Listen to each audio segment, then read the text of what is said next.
The British Central Bank had kept the rate at a record low of 0.1% to deal with the coronavirus pandemic, as the bank's Monetary Policy Committee had voted to increase the bank rate by 0.15 percentage points to 0.25%. The Bank of England is moving toward tighter monetary policy to curb inflation, citing, quote, significant upside news in core goods and to a lesser extent services price inflation, end quote. The European Central Bank, for the 19 countries that have adopted the euro plans to gradually slow their stimulus program, decided to end its asset purchases by the end of March while temporarily expanded its quantitative easing to prop up the economy. Inflation has risen sharply owing to the surge in energy prices and also because demand is outpacing constrained supply in some sectors.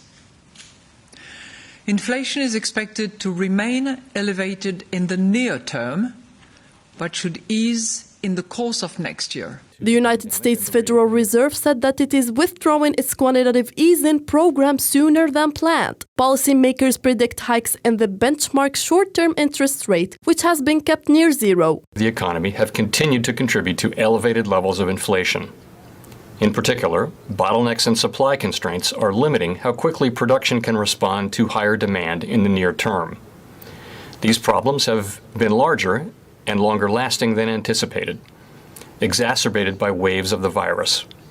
As a result, overall inflation is running well above our 2% longer run goal, and will likely continue to do so well into next year. The moves come despite the threat that the new Omicron variant of COVID-19 poses. The central bank moves seem to show a disconnect from government warnings about the spread of Omicron and the accompanying new travel restrictions and testing requirements.